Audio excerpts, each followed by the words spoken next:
Assalamualaikum warahmatullahi wabarakatuh. Selamat datang kembali dalam channel YouTube saya, Indah Permatasari.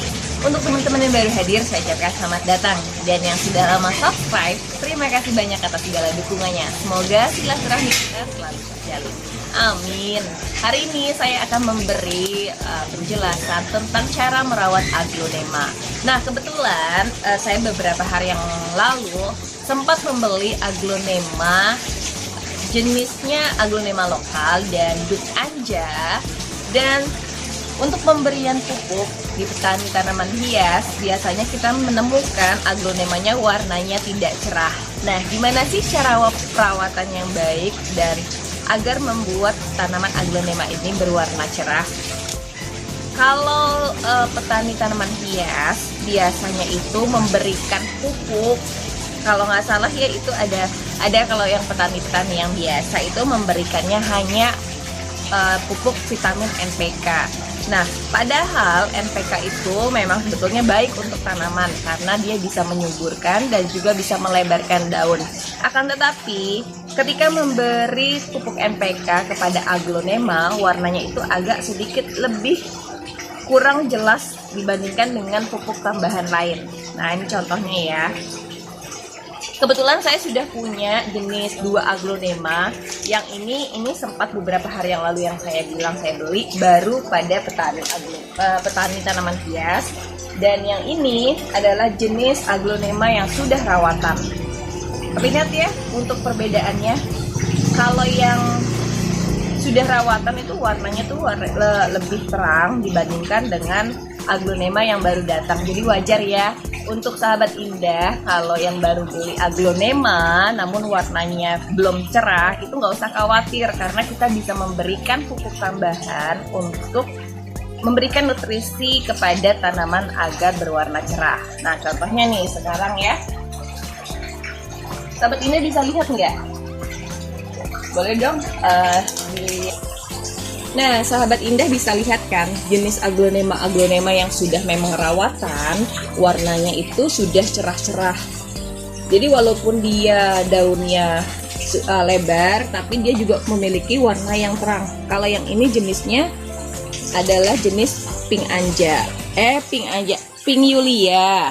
Nah, walaupun pink yulia itu sebetulnya warnanya soft banget ya. Kalau yang normalnya tuh seperti ini, namun udah ke atas dia warnanya malah mirip-mirip sama Lady Valentine. Nah, untuk jenis-jenis aglonema yang lain pun warnanya bisa berubah ketika kita melakukan perawatan yang baik. Apa sih perawatan yang baik? Perawatan yang sering saya lakukan yaitu memberi pupuk tambahan kepada tanaman. Contohnya saja, kalau kita memberikan NPK itu dia memang subur.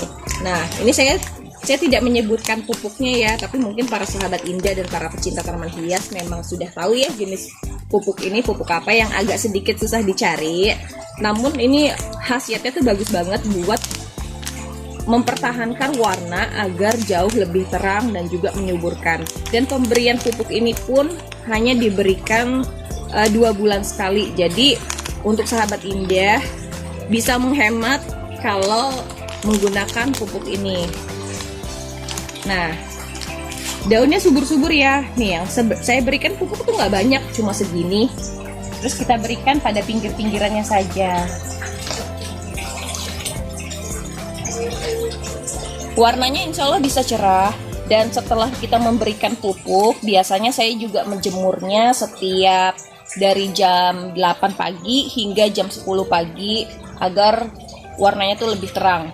Mungkin kalau sahabat indah dan para pecinta tanaman hias yang sudah sejak lama menyaksikan video-video saya sebelumnya, pernah melihat jenis Aglonema Bicroy yang pernah saya berikan pupuk NPK, warnanya itu sangat hijau. Nah, sekarang belakangan ini warnanya sudah bermutasi semua.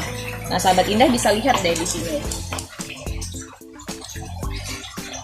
Warnanya semuanya udah merah semua, udah full mutasi. Yang saya lakukan itu sangat mudah sekali, hanya memberikan pupuk, tapi tidak dengan pupuk NPK, mungkin Dekastar atau mungkin pupuk-pupuk organik lainnya. Dan juga kita memberikan sinar matahari yang cukup mulai dari jam 8 hingga jam 10 pagi. Selain daunnya berdaun lebar, sehat, dan juga warnanya itu bermutasi sangat cantik sekali. Nah, kalau untuk jenis-jenis Aglonema, kalau yang sudah bermutasi itu harganya juga emang jauh lebih mahal dibandingkan Aglonema yang masih normalan. Nah, kalau kayak gini ya, ini masih belum dikatakan warnanya terang karena diberikan pupuk NPK, jadi warnanya itu belum hidup banget. Berbeda kan kalau sama yang sudah diberikan pupuk tambahan lain tuh warnanya.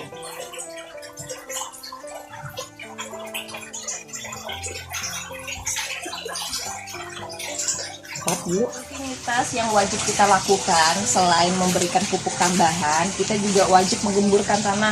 Saya sering bilang, kenapa kita harus rajin menggemburkan tanah, karena kita nggak tahu dalam dari tanahnya itu mungkin karena terlalu banyak kena siraman air itu menjadi lebih padat, dan tanaman yang lebih padat dia akan menghambat jalan keluarnya air atau sirkulasi airnya sendiri. Nah, kalau kita menggemburkannya kayak gini, selain kita bisa buat tanaman ini untuk sirkulasinya lebih mudah, dan kita juga bisa menyuburkan tanah. Sahabat indah, tadi juga pada siang hari kebetulan tanaman Aglonema yang saya dapatkan itu ada kadang-kadang sedikit hama. Mungkin dari petaninya itu ada yang cuma naruhnya tuh di bawah-bawah tempat yang lebih teduh, dan itu akan lebih mudah terserang penyakit hama atau kutu. Nah, tadi siang saya itu memberikan Kurapron atau cairan pembunuh hama untuk tanaman-tanaman. Nah, mungkin saya nggak akan ngebahasnya hari ini karena kita akan bahasnya itu pada siang hari, karena pemberian Kurapron itu sebenarnya hanya dilakukan pada waktu matahari itu sedang terik, mungkin sekitar jam 1 hingga jam 2. Nah, tadi saya nggak sempet untuk videoin.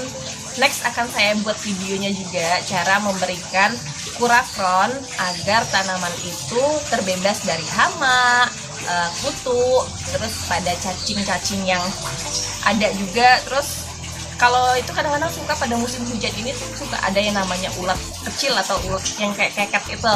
Nah, itu kan agak merusak daun ya kalau misalkan ada si ulatnya itu. Makanya saya memberikan Kurapron. Namun sekali lagi, pemberian semacam kayak fungisida atau obat-obatan lain itu kalau dosisnya tidak tepat, maka itu akan merusak tanaman itu sendiri. Kenapa hari ini saya nggak pergi kemana-mana, karena hari ini khusus untuk merawat tanaman di rumah. Nah, untuk sahabat indah dan para pecinta tanaman hias, bila saja menginginkan tanamannya itu terawat dan juga indah, jangan hanya membelinya saja, namun harus mampu untuk merawatnya. Dan jangan tanggung-tanggung kalau kita memiliki tanaman itu kita harus sering sekali diberikan vitamin, dan banyak sekali vitamin-vitamin yang memang sudah tersedia di tempat penjualan perlengkapan bercocok tanam, mulai dari yang namanya butiran kuning-kuning seperti ini yang mungkin sahabat Indah juga udah biasa, terus ada NPK, terus ada pupuk organik. Pupuk organik yang saya gunakan itu biasanya pupuk cair.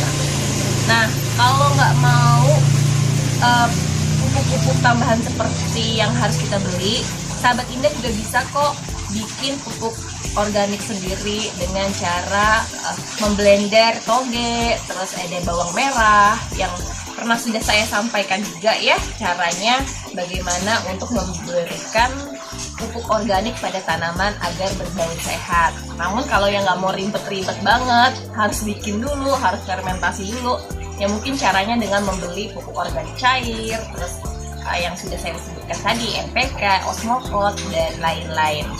Nah, sahabat Indah dan para pecinta tanaman hias, semoga saja sharing kita hari ini bisa bermanfaat dan bisa memotivasi para sahabat Indah dan para pecinta tanaman hias untuk merawat jenis tanaman apapun jenisnya itu. Dengan mencintai tanaman berarti kita mencintai diri kita sendiri dan juga mencintai lingkungan. Apalagi pada saat pandemik seperti ini. Waktunya untuk saya undur diri. Mohon maaf bila ada salah kata, tindakan, ucapan, perlakuan yang kurang berkenan. Semoga dibukakan pintu maaf yang sebesar-besarnya. Terima kasih banyak. Wassalamualaikum warahmatullahi wabarakatuh. Like, comment, share, and subscribe. Thank you.